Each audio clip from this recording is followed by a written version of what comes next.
নমস্কার বন্ধুরা, শুভ সন্ধ্যা। তোমরা সকলেই কেমন আছো? আশা করব সকলেই খুব ভালো আছো আর সুস্থ আছো। আমি সুস্মিতা, আমার নতুন একটি ছোট্ট ব্লগে তোমাদেরকে অনেক অনেক স্বাগত আর ভালোবাসা জানিয়ে আজকের ব্লগটা শুরু করছি। আজকের ব্লগটা সকাল থেকে নয়, একেবারে সন্ধ্যা থেকে স্টার্ট করেছি। এখন ওই 6:10 মতো বাজে।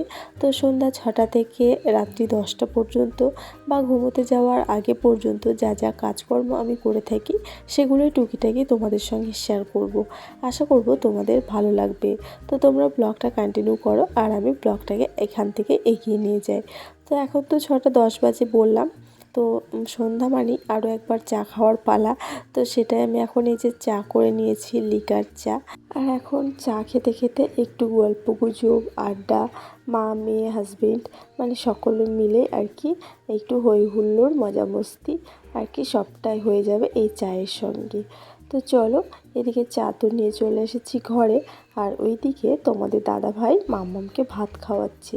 আসলে আজকে কি হয়েছে, মাম্মাম দুপুরবেলায় ভাত খেতে গিয়ে না মানে খায়নি, ওই ঘুমিয়ে পড়েছিল। তারপরে ঘুম থেকে তুলে ওকে খাইয়েছি। তো সেভাবে ও খেতে পারেনি, অর্ধেকটাই খেয়েছে আর অর্ধেকটা নষ্ট করেছে। তো সন্ধ্যার সময় ওর আবার খিদে পেয়ে গেছে। তো ওর বাবা তা বাড়িতে থাকলে তো ওর নানা ধরনের বায়না শুরু হয়ে যায়। তো তার মধ্যে থেকে বললো বাপির হাতে নাকি ভাত খাবে।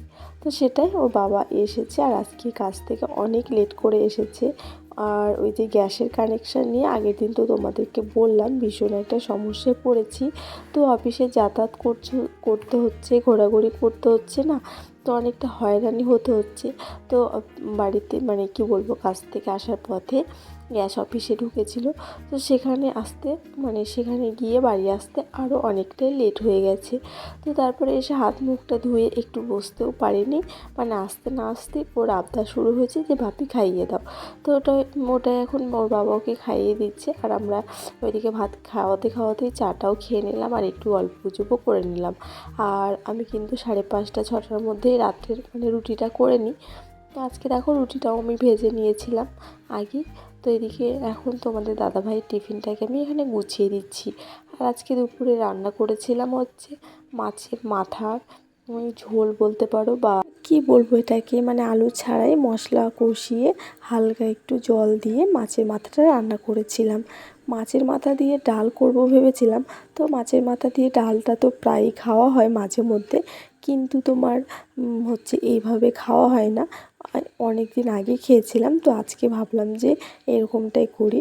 আর সাথে করেছিলাম মসুর ডাল আর আলু আর মিষ্টি কুমড়ো দিয়ে ভাজা। তো ওই যে মাছের মাথা তো দুপুরবেলায় তোমাদের দাদাভাই খেয়ে যায়নি, আর বাড়িতে তো খাচ্ছে না, তোমরা জানোই, কারণ ওদের অফিসে খাওয়া দাওয়া হচ্ছে দুপুরবেলাটা। তো সেই জন্য রাত্রেবেলায় ওকে প্যাক করে দিলাম টিফিনে। আর মামামকেও ওই তো খাইয়ে দিয়েছে, ও আর খাবে না 7টার দিক করে, 7টা থেকে 8টার মধ্যে যেহেতু আমরা রাতের ডিনারটা কমপ্লিট করে নিই। তো সেই জন্য ও খেয়ে নিয়েছে, ওর খাওয়া দাওয়া হয়ে গেছে। তোমাদের দাদাভাইকেও টিফিনটা গুছিয়ে দিলাম। এবার বাকি রইলাম আমি। তো আমি খাবো, আমার একটু দেরি হবে। তো তার আগে এদিকে দেখো তোমাদের দাদাভাই বেরিয়ে গেছে। আর আমি এখন বিছানাটাকে আরও একবার ঝেড়ে নিয়েছি। আর এইদিকে মামাকে ওষুধটা খাইয়ে দিচ্ছি, কারণ ওর ওই যে ঠান্ডা লেগেছে, তো ঠান্ডা লাগাটা একদমই ভালো হয়নি। ঘরে যে ওষুধগুলো ছিল সেগুলো খেয়ে কিছুটা হলেও কমেছিল, কিন্তু পুরোপুরি ভালো হয়নি, আবার যেন বেড়ে যাচ্ছিল। তাই আবার ওষুধ আনা হয়েছে ডক্টর দেখিয়ে। তো এখন সেই ওষুধগুলোই চলছে আর এখন অনেকটাই সুস্থ আছে। আর ও সুস্থ থাকলে কোনো সময়ের জন্য কিন্তু একটুও স্থির থাকে না। দেখতেই পাচ্ছ ওকে, ওর হাত পা কোনো সময় স্থির থাকে না। বিছানায় যদি ওকে বসিয়ে দাও 2 মিনিট কি 2 সেকেন্ড ও একটু বসে মোবাইল দেখবে না, বা পড়তে বসবে না, বা খেলা করবে না। ওই বালিশের সঙ্গে ডলবে, বিছানার চাদর নিয়ে ডলাডলি করবে, প্রচণ্ড কি দুষ্টুমি। মাঝে মধ্যে মাথাটা আমার এতটাই খারাপ হয়ে যায়। আর বিশেষ করে ঘরদোর যদি একটু এলোমেলো হয়, বা বিশেষ করে বিছানা ডলাডলি আমি একদমই পছন্দ করি না, আর ও সেটাই করে। তো এই বিছানার ডলাডলি বা এলোমেলো করার জন্য ও প্রচণ্ড পরিমাণে বকা খায় আর মাঝে মধ্যে মারও খায়। তো কী আর বলবো তোমাদের, এত দুষ্টুমি করে। তো যাই হোক, এখন দুষ্টুমি করারই বয়স, মানে বুঝেও বুঝি না এরকমটা হয়। আসলে দেখবে যে কাজটা তুমি মন দিয়ে করো বা যেটা তুমি পছন্দ করো না সেটা যদি কেউ করে তাহলে মাথাটা প্রচণ্ড গরম হয়ে যায়। তো এই হয়েছে ব্যাপার, আমার তো তাই হয়। আর আমি ওকে ভীষণ বকাবকি করি এই জন্য, জানো তো। আর তাছাড়া ওর খাওয়া দাওয়া নিয়ে, মানে যদি ওর পছন্দ মতো খাবার হয় তাহলে খাওয়া দাওয়া নিয়ে কোনো সমস্যা নেই। আর যদি সবজি রান্না হয় তাহলে ভীষণ মানে অসুবিধা ওর খেতে। তো যাই হোক, ওকে আমি ওষুধটা খাইয়ে এদিকে আমি নিজে ফ্রেশ হয়ে নিয়েছি। সঙ্গে সঙ্গে রাত্রে স্কিন কেয়ারের সঙ্গে সঙ্গে চুলটাকেও বেঁধে নিয়েছি। আর এখন ওকে আমি পড়াতে বসবো। ওই আধা আধা ঘন্টা থেকে 1 ঘন্টা পড়াবো। তারপরে হচ্ছে ওকে ওকেও মানে ওকে তো পরিষ্কার করিয়ে দিই বিকেলবেলায়, কারণ খেলাধুলার পরে প্রচণ্ড পরিমাণে ও ঘামে। তো তারপরে আমি কী করি, একটা গামছাকে ভিজিয়ে মানে ভালো করে নিংড়ে নিয়ে, তো সেই ভেজা গামছাটি দিয়ে পুরো গা হাত পা মুছিয়ে তারপরে ফ্রেশ জামাকাপড় পরাই। আর ও রাত্রে ঘুমোতে যাওয়ার আগে কিন্তু মানে খেলাধুলার পরে আর ঘুমোতে যাওয়ার আগে ওকে একটা ফ্রেশ জামাকাপড় পরাই, কাচা ধোয়া। আবার সকালবেলায় উঠে ওকে বাসি জামাকাপড় আমি ছাড়িয়ে দিই। এটা কিন্তু ওকে আমি ছোটো থেকেই করে আসছি, আজকের নতুন নয়। তবে ও কিন্তু এটাতে অভ্যস্ত হয়ে গেছে। আর ও একটু নোংরা মানে হলে থাকতে পারে না, বা কোনো নোংরা ঘাঁটাঘাঁটি করতে পছন্দ করে না। আর নোংরা থাকতেও পছন্দ করে না, কারণ ওকে ছোটো থেকে আমি সেভাবে অভ্যস্ত করিয়েছি।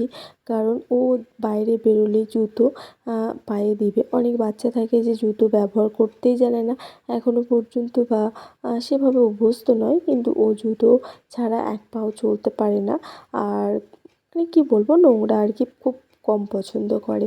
আর ছোটো থেকে দেখবে যেভাবে প্রথম থেকে শেখানো হয়, সে যে কোনো বিষয় হোক না কেন সে সেটাতেই অভ্যস্ত হয়ে যায়। তো তারপরে দেখো আমি মানে ডিনারটা কমপ্লিট করে নিয়েছি এর মধ্যে।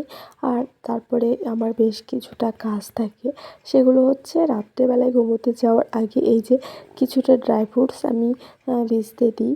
তো সেগুলো আমাকে প্রতিনিয়ত করতে হয়, ভিজতে দিতে হয়। এখানে অলসতা করলে একদমই চলবে না, যেহেতু কী বলবো, এটা আমার প্রতিদিনের অভ্যাস। আর এখন আমি এর সঙ্গে চিয়া সিডটা অ্যাড করেছি, বেশ মানে কিছুদিন ধরে খাচ্ছি।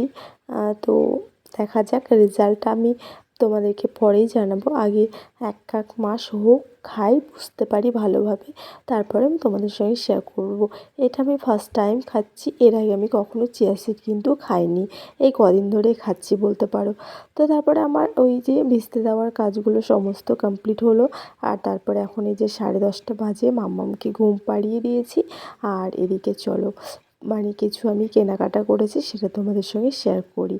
তো ফাইনালি এই সোমবার বাদে পরের সোমবার কিন্তু আমরা যাব জল ঢালতে। তো জল ঢালতে যাওয়ার জন্য একদম পুরো কেনাকাটা কমপ্লিট করে নিয়েছি। তো 2 দিন আগেই কিনেছি, কিন্তু আজকে তোমাদের সঙ্গে শেয়ার করছি, এর আগে শেয়ার করা হয়নি। তো চলো, প্রথমে এই যে তোমাদের দাদাভাইয়ের জন্য নিয়েছি একটা ব্যাগ। তো এই ব্যাগ আগে ওর একটা নিয়ে দিয়েছিলাম ওকে। তো পুজোর সময় ও কী করেছে, ওই যে হারিয়ে ফেলেছে। ITI মোড় থেকে ঠাকুর দেখে আসছিলাম, তো অতটাও বয়ে এনেছে, তারপরেও কিন্তু বাড়ির কাছে এসে হারিয়ে গেছে। তো যাই হোক, তারপরে এখন এই একটা ব্যাগ নিয়ে দিয়েছি, কারণ এই ব্যাগগুলো না প্রচণ্ড কাজের আর খুব একটা সুবিধাজনক। তো এই একটা ব্যাগ নিয়ে দিয়েছি ব্ল্যাক কালারের মধ্যে, খুব সুন্দর ব্যাগটা, আর খুবই কম প্রাইসে পেয়েছি। আর এখানে নিয়েছি তোমাদের দাদাভাইয়ের একটা হাফ প্যান্ট ব্ল্যাক কালারের ওপর, তো এটা মোটামুটি কটনের মনে হয়। আর একটা নিয়েছি এই যে মহাকাল ছাপার যে জামাগুলো হয় না কটনের, তো সেই জামাগুলো নিয়েছি। দেখো, এটা আর খুলে দেখালাম না, কি দেখাবো, পুরোটা এরকমই রয়েছে। তো ভেবেছিলাম যে 3 জনের একদম একই রকম নেব, কিন্তু পাওয়া যায়নি। মামামের গায়ের তো পাচ্ছিলামই না জামা। তো শেষ পর্যন্ত এই গেঞ্জি আর আলাদা এই একটা প্যান্ট নিয়েছি। তবুও প্যান্টটা না বড় হয়ে গেছে, কী আর করব, কিছু করার নেই, নিয়ে নিয়েছি। আর নিয়েছি একটা গামছা, আর আমার জন্য নিয়েছি একটা মহাকালের কুর্তি। তো এই যে ভীষণ মানে নরম কুর্তিটা, তো যদিও একদিনই পরবো, তারপরে তো মানে ধরাই থাকবে। তো তবুও শখের দাম লাখ টাকা বলে না, তো তাই। তো মোটামুটি 3 জনের একেবারে ম্যাচিং করে নিয়েছি, একেবারে মানে ড্রেসগুলো পরে তোমাদের সঙ্গে দেখা তো হবেই, মানে শেয়ার করব। কেমন লাগছে অবশ্যই কমেন্ট করে জানিও, ড্রেসগুলো কেমন হয়েছে। তো আজকে ব্লগটা এত দূরই থাকলো, দেখা হচ্ছে পরের ব্লগে। সবাই ভালো থাকবে, সুস্থ থাকবে। আর বন্ধুরা, তোমরা যদি আমার চ্যানেলে নতুন হয়ে থাকো তাহলে সাবস্ক্রাইব করে পাশে থাকবে। টাটা।